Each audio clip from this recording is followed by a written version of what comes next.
Volkswagen Polo više nije mali gradski auto, sada je relativno velik, kao što je nekad bila Golf 4.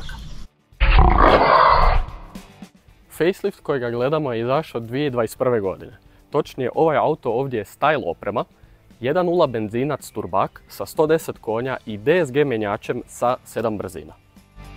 Polo dolazi u 3 vrste opreme: Life, Style i Airline. Volkswagen često mijenja sitnice u svojoj motorizaciji, pa je tako od izlaska ovog vozila do dana snimanja opet došlo do promjena. Trenutno su dostupne 4 benzinske izvedbe: 1.0 s 3 cilindra i 80 konja, 1.0 turbo isto sa 3 cilindra koji dolazi ili sa 95 konja ili sa 116 konja i najjači GTI sa 2.0 turbakom 4 cilindra i čak 207 konja. Od zanimljive opreme izvana imamo najjača IQ Light svjetla, što naprijed daje LED farove sa lajsnom u sredini koja ih povezuje, a iza imamo isto IQ Light svjetla sa putujućim žmigavcima.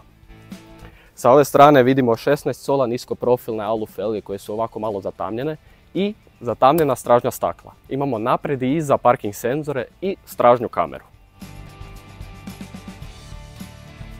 Da Polo više nije tako mali auto i da nema veze sa onim starim Polom nam govore brojke.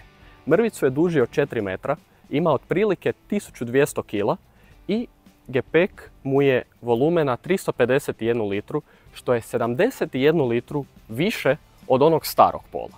U brojke potrošnje ne bi posebno ulazio. Ovo je gradski auto koji generalno ne troši puno, ali ima i neku snagu.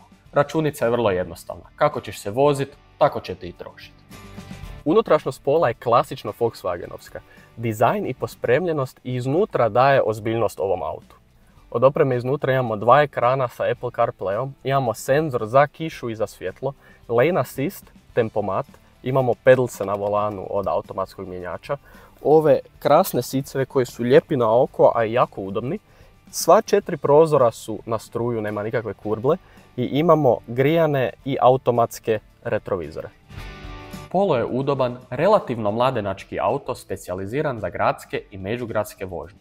Svojom preglednošću, s time da je kompaktan za gradske ulice, ali ne iskučen, agilnošću, raznim tehnološkim opcijama i dobro poznatim DSG mjenjačem, iako slabije verzije dolazi sa ručnim, savršen je za grad i međugradske vožnje. Kod motora s više od 100 konja je udoban i za duža i brža putovanja.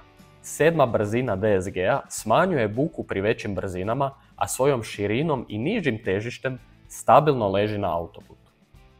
Oko mjesta za odložiti stvari nećemo puno i u vozačevim i suvozačevim vratima imamo veliki pretinac di stane, velika borsa i još ovako tu par stvari. U sredini imamo 2 cup holdera, tu jedan pretinac za nešto, imamo ovaj središnju konzolu, tu imamo pretinac za mobitel, tu imamo jedan veliki glove box i pretinac za sunčane gore. Stražnja klupa isto ima relativno puno mjesta. Službeno je ovo za 3 osobe, realno je za 2 osobe. Vidimo da je ovo čak i dosta komotno. Sa lijeve i sa desne strane imamo pretinac u vratima za odložiti nekakvu bocu.